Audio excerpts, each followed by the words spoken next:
Governor. Sir. Governor, how are you, Governor? We ready to go here? All right.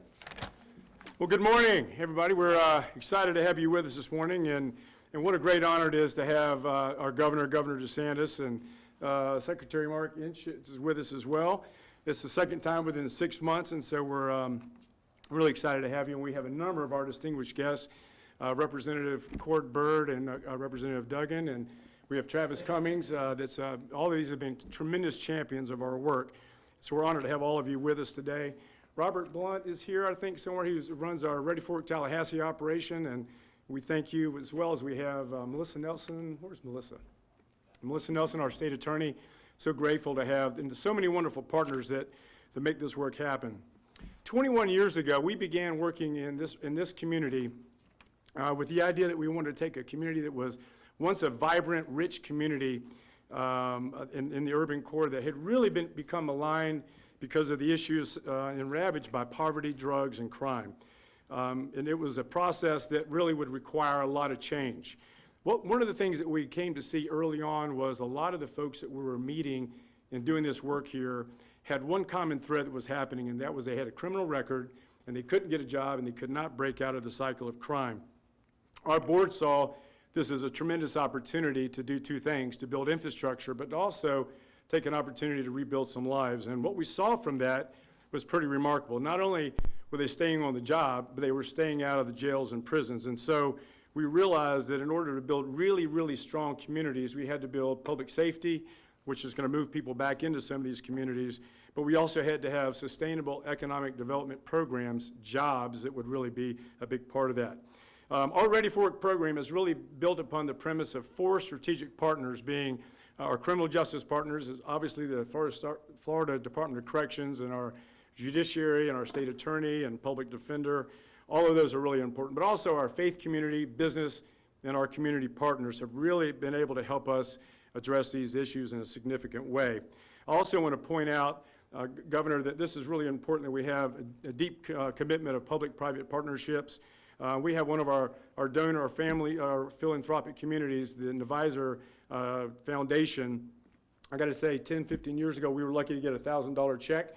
This foundation has committed $6 million over the last 8 years to this work, and is really, really significant in what we do, and we really thank you. But we're also excited that the state of Florida has trusted us in this work and has been supporting this work since 2006. We also partner with the Florida Department of Corrections. I was talking to the Secretary before. We're in 17 facilities doing pre-release work, and we're excited about the fact now that we got about 44% of those folks who are coming out that are actually making it here. Our 20-year track record that we're really excited about has really been built upon the platform of bringing employers into the conversation. And I know this is important to the governor. We have over 500 employers locally that have agreed to engage in this work. When we started, it was hard to get one. And so we're really excited about them seeing the value of bringing vetted workers to the workforce, especially when we have an unemployment rate that is so low today. And so we're excited about that. We also have our Florida State College that's providing vocational training with us, as well as University of North Florida. But as we saw, and we talked about, Governor DeSantis, when you were here before, our recidivism rate with this work is 1/3 of what the state's recidivism rate is. And so we're excited about knowing the kind of opportunities that are there. And so I got to say, too, that this morning I mentioned to the Secretary, I read his note to the inmates. And I got to say, I've been involved in this work for 20 years, and I have never seen the type of a commitment, especially with the Secretary talking to the inmates about how important it is to be working on issues that can help them be successful when they come out. And so, Secretary Inch, I just want to commend you for that deep commitment. And we are so very honored, Governor DeSantis, to have you with us again, and we thank you for all the leadership that you're providing to these issues. Well, thank you. I appreciate it, Kevin. Thanks for having us here again. We were here about 6 months ago. We had the Vice President, we had some Ivanka Trump and some other folks highlighting the good work that you guys have done.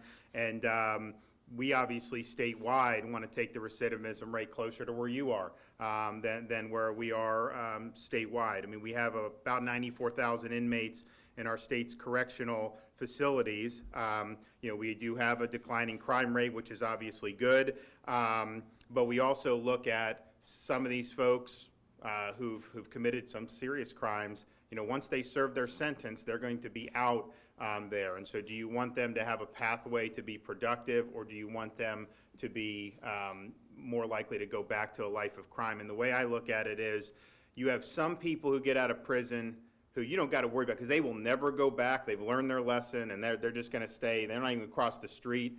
That's not a majority, but there are some. Then you have some who, no matter what you do, probably not going to be able to get them to do the right thing. But I think the vast majority of these folks are people who would not like to go back, but if they don't have any opportunities, then they're likely to be pushed back into making some of the poor choices that landed them in prison in the first place. And so I think what you've done here is provide people with a pathway, and so we want to be able to do that statewide. Now, our current budget, we put over $92 million for reentry programs like Operation New Hope, and my budget for this upcoming fiscal year included an additional $9.3 million for reentry programs. But as we've done that, what we figured out was state funding is not the only solution. We have to have the private sector engaged.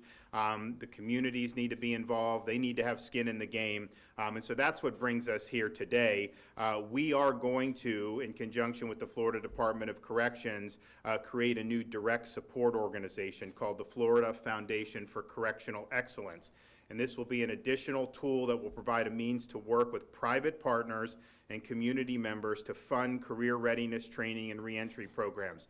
You go around the state in certain industries, road building, construction, some of these, people are looking for good, dependable workers. And I would much rather dedicate our resources to taking people who are Floridians and giving them a chance than having people come in from a foreign country, oftentimes illegally.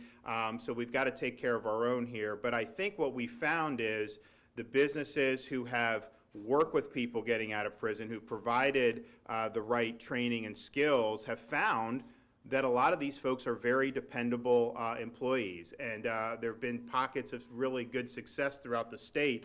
So what we want to do is expand that through this foundation. Now, it'll have an independent board. It will raise private funds and engage in direct partnerships with corporate and nonprofit entities who show a true desire to improve the lives of inmates looking to re-enter the workforce. And if you think about it, we can sit there and think on the state level like, oh, let's do this skill, let's do that skill. The people in the private sector know what is in demand. And so if they have a need for something and they're willing to come in, provide time, money, and resources to be able to equip these inmates with these skills, that's something that can have an immediate impact when the inmate gets out of prison. And I'd also say, these are not people this is not about releasing people early or any of that. These are people who are going to get out, that they have completed their sentence or will complete their sentence, and we want to make sure that they have a pathway to be successful. So with today's announcement, I'm appointing several dedicated individuals who have generously agreed to lend their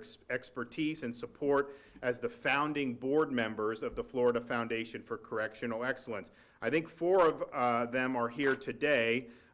Ken Armstrong, president of the Florida Trucking Association, Eric Dellenbach, who's our director of the Faith and Community-Based Initiative out of the governor's office, Mark Reynolds, national director of Trinity Broadcasting Network, Denver Stutler, CEO of U.S. Submergent Technologies. We also have other folks, Doug Deason, friend of mine from Texas, very active in this sphere, is a philanthropist. He couldn't be with us today. We were planning on doing this yesterday, but the weather was bad, and he had planned to be here. He's interested not only in helping lend his expertise, but also providing resources. John McGavin, Area General Manager for the Ritz-Carlton in Orlando, could not be here, but will be on the board. And then David Hart, Executive Vice President of Government and Political Relations at the Florida Chamber of Commerce, who also couldn't join us today, but will serve on the board. So I think you have a wide variety of experience. I think you're going to have a lot of great ideas coming out of the board, and hopefully we engage private businesses, community organizations, faith-based organizations to provide this private partnership. And so I want to bring up Secretary Inch, to say a few words about this initiative, and also just want to thank the folks who are with us here today, particularly some of our local legislators who are doing a good job. I know we got Wyman Duggan, Cord Bird, and Travis Cummings, so we want to thank them for all they're doing for Northeast Florida and Florida as a whole. So, General? Thank you, sir. Well, thank you all for being here. Governor DeSantis, thank you for your vision, absolutely, and organizing this foundation. This is very important for us. Given our stated mission of providing rehabilitation and restoration, we do need the help of the communities that are going to welcome back these returning citizens. It is incumbent on us in the Florida Department of Corrections to provide access to communities, to businesses, to faith-based organizations, to build relationships while the men and women are still under our care and custody. That is incumbent on us to be able to do that in a safe way. But just think of its importance. Its importance is that with relationship already built prior to release, it takes away that uncertainty for the inmate of wondering, what am I going to do when I leave the gate? Because there's already somebody on the other side. There's going to be a community organization. There's going to be a business ready to hire. There's going to be a house of worship that has invited them to sit in their pew. This organization, I am so looking forward to gain on the experiences, recognizing that I am a new Floridian, to understand how in Florida we connect our communities with our institutions. So I am absolutely looking forward to seeing how this develops out, grows, and provides opportunities for our inmates to connect with their communities prior to release. Thank you. Well, thanks, everyone. I'd take a couple questions before I leave. Anybody? All right. What's the biggest change that we will see first? Well, I think it's just, we have different industries, different trades throughout the state of Florida. I've heard it across the state, a desire, and part of it is not just with the prisons. I mean, we're doing a lot on vocational education in the high schools, with the state colleges, which is very important. We're going to continue doing that. But I think that there's really an interest in finding people who are willing and able to work and can do a good job. And so if we have a good sense of what that is, they can develop different programs through this foundation, they can provide the resources, and then they have an ability to create a pipeline of people into their industry. I think that there's a lot of interest in that throughout the state of Florida. And I think if we can get down to, heck, if we even get halfway towards where Operation New Hope has been, you know, that'll make a huge difference in a huge number of lives. And it's not just the inmate that gets out, it's the family members and everybody around. And so that's a win-win for everybody.